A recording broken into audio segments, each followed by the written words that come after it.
Sometime this week, you felt it, that prickle on the back of your neck.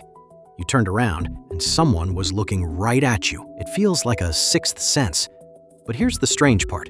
Scientists tested whether you can feel a stare from behind. You can't. So picture it.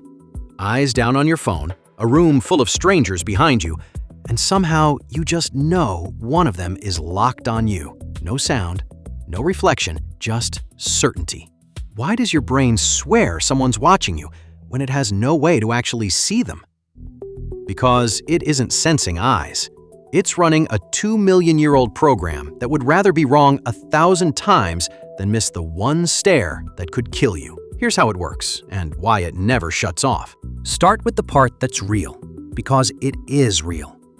Look at the reflection in your screen for a second. If someone were standing behind you right now, silent, you wouldn't calmly deduce it. Your body would move first, heart rate up, the hair on your arms lifting, before your thoughts caught up. That's not mysticism. That's a system. Your brain runs one quietly obsessive question. Are those eyes on me? And it's frighteningly precise. Researchers found single neurons that fire when a gaze is locked dead on you and fall silent the moment it slides a few degrees away. A few degrees.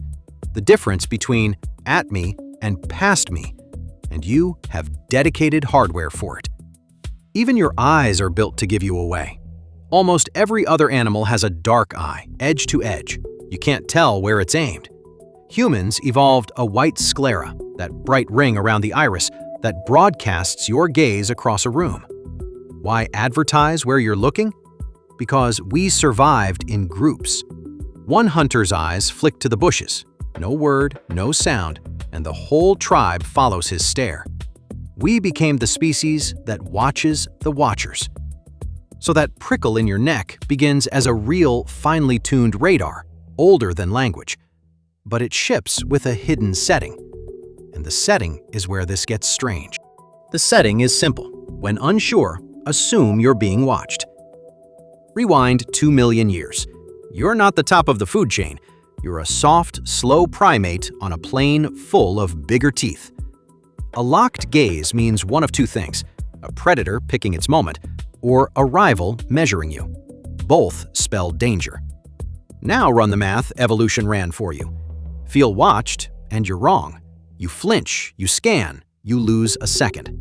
Cost, nothing. Don't feel it when it's real, and you don't get a second mistake. So evolution never gave you an accurate detector. It gave you a paranoid one.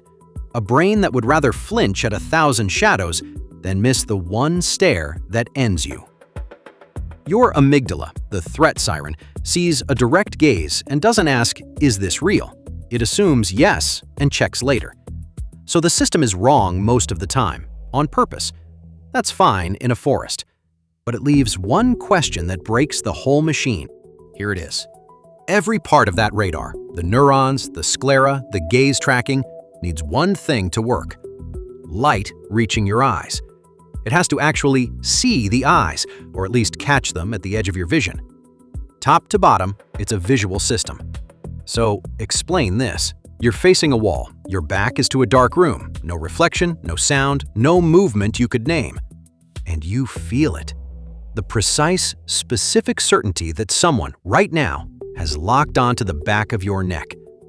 The one sensation you're most sure of is the exact one your radar physically cannot produce. No eyes in your vision, no light. The machine has nothing to work with. So where is the feeling coming from? When scientists actually tested whether people can sense a stare from behind, properly, under controls, the psychic version collapsed. You can't. So if it isn't coming from outside you, it's coming from inside. And that answer is stranger than any sixth sense. Your brain, getting no real data, does not go quiet. It fills the gap.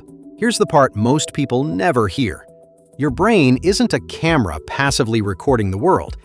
It's a prediction engine, constantly guessing what's out there and showing you the guess. Most of the time, the guess matches reality and you never notice. But cut off the input, turn your back, kill the light, and the guessing doesn't stop. It runs on scraps, a draft of air on your neck. a sound too faint to consciously hear, a floorboard, plus that ancient default already whispering you might be watched. It assembles the scraps into a finished feeling and hands it to you as certainty. The feeling is completely real. The eyes usually aren't. Your brain showed you a person who isn't there, not because it's broken, but because for 2 million years, guessing watched and being wrong cost nothing, while guessing safe and being wrong cost everything. You're not sensing a watcher. You're meeting the one your brain invented to keep you alive, and it doesn't save this trick for dark rooms. It's running it on you all day. Because the detector can't tell which century it's in. It was calibrated for one pair of eyes in the grass. You've moved it into a world wallpapered with eyes. A camera on the corner, a train car full of strangers, any of whom might glance up, an open-plan office built so you can always be seen, and the strangest input of all, a glowing rectangle through which thousands of strangers can watch you, judge you, replay you. Your ancient radar doesn't know a camera lens isn't a predator. It just registers. Eyes everywhere, all the time, so it never powers down. That low hum of being watched, the self-consciousness as you walk into a room, the certainty that strangers are noticing you far more than they actually are. Psychologists named that last one the spotlight effect. It's the same 2-million-year-old alarm, firing in an environment that never lets it rest, which sets up the final, uncomfortable twist. For 2 million years, that alarm was almost always wrong. 1,000 false flinches for one real predator. It cried watched into empty rooms its entire existence. And then we built a world that proved it right. Right now, you probably are being watched. Not by a predator, but by cameras, by trackers, by algorithms quietly logging where your eyes move on this very screen. The instinct evolved for a threat in the bushes.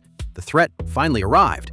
It just came through a lens. After 2 million years of false alarms, the oldest paranoid system in your body has, at last, become accurate. So the next time you turn around for no reason and catch a stranger looking away, that prickle on the back of your neck was never a sixth sense, and it was never psychic. It's an old, tireless guard built for a world of predators that woke up one day in a world of screens and realized, for the first time, it had been right to worry all along.